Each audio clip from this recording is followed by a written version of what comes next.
She raised him with her own hands, believing love was stronger than blood, until one quiet night shattered everything she knew. A single knock on the door pulled a buried secret into the light and turned her home into a place of fear. The air grew heavy as a stranger's voice spoke her name like a warning.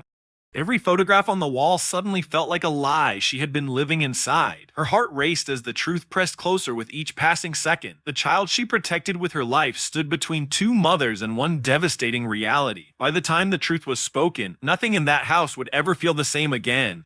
The house smelled of boiled milk and old wood. Even after so many years, that smell still clung to the walls. Miriam stood in the narrow hallway, listening to the soft hum of the ceiling fan. The sound felt heavier tonight. Her feet rested on the cold tiles, bare, unmoving. From the small bedroom, a slow, steady breathing filled the air. The child was asleep, the child she had raised as her own. A flickering bulb cast long shadows across the framed photographs. Photos of birthdays, photos of scraped knees, photos of a smiling boy who had called her mother since his first word.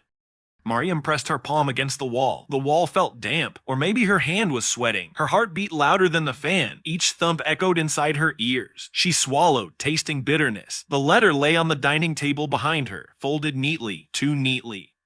The paper had arrived that afternoon, slipped under the door. No stamp, no return address, just her name written in careful, unfamiliar handwriting. Mariam had read it once, then again, until the words blurred. She had raised another woman's child, that part she had always known, or believed she knew, The letter claimed something else, something that twisted her stomach. She walked toward the table, slow and careful. The chair scraped softly as she pulled it back. The sound made her freeze. She glanced toward the bedroom. The breathing continued. Unaware, trusting, Miriam sat. The letter waited.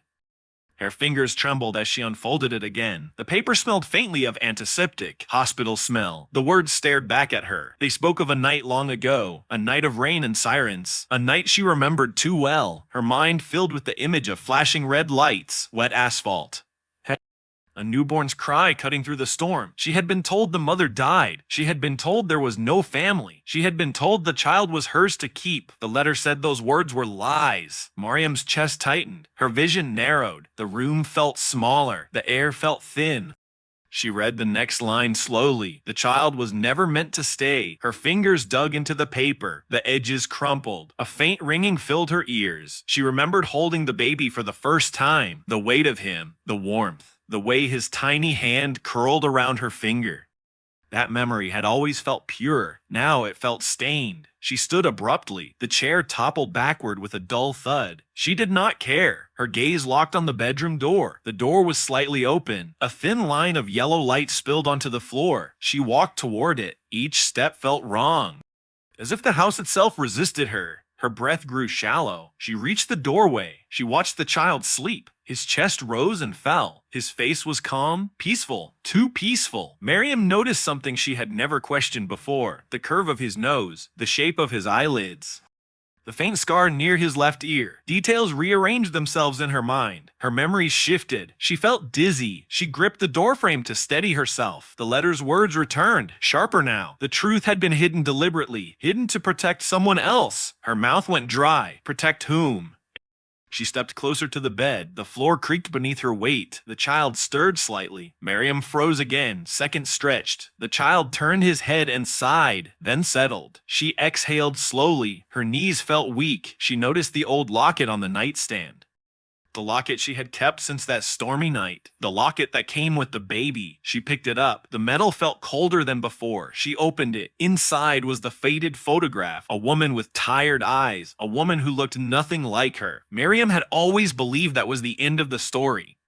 The letter said it was only the beginning. Her pulse raced. She remembered the hospital corridor, the nurse who avoided eye contact, the doctor who spoke too quickly, the signature she had signed without reading. Her hands shook harder now. The house seemed to listen. The walls felt closer. The ceiling fan groaned. Mariam returned to the table. She grabbed the letter again. Her eyes scanned the final paragraph. It spoke of blood tests, of records altered, of a woman who never died. Her breath caught in her throat. Alive. The word burned. The woman was alive, and she wanted her child back.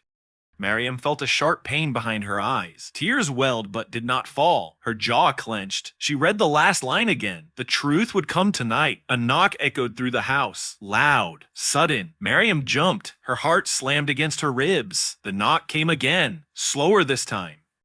Deliberate. She stared at the front door. The wood seemed darker than usual. The shadows beneath it shifted. She felt cold despite that. Warm air. Her mind screamed at her to move. Her body resisted. The knock came a third time. Closer. Stronger. She walked toward the door. Each step felt heavier than the last. Her fingers brushed the lock. She paused. From behind her, a soft voice spoke. Not from the bedroom. From somewhere closer. A voice she had not heard in years. A voice that knew her name. She turned slowly. The room felt frozen in time. Her breath stopped halfway in her chest. The voice came again. Low, steady, too familiar. Miriam. Her name sounded different in that voice. Older, heavier. She felt the skin on her arms tighten. Her eyes searched the shadows near the hallway. A figure stood there, half hidden by darkness. The porch light outside flickered through the window, cutting across a woman's face. Miriam felt the world tilt. The face matched the photograph in the locket. Older now, lines carved deep by years of waiting, but unmistakable. Alive, very much alive. The woman stepped forward. Her shoes clicked softly on the tiles. Each sound struck Miriam like a hammer. You raised him well, the woman said. Her voice trembled slightly. Not weak, controlled. Miriam opened her mouth. No sound came out. Her throat burned. Her hands curled into fists. The woman's eyes moved past her. Her hands curled into past her.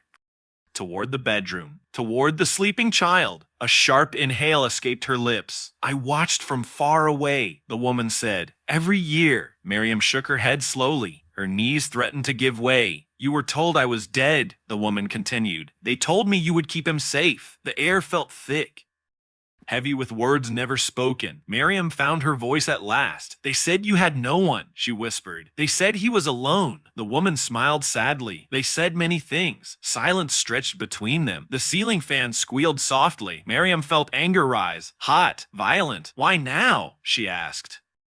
Her voice cracked. Why come now? The woman's gaze hardened. Because he is old enough to know. Miriam's heart pounded. No, she said. The word escaped before she could stop it. The woman stepped closer. So close, Miriam could smell her perfume. Faint, medicinal, hospital clean.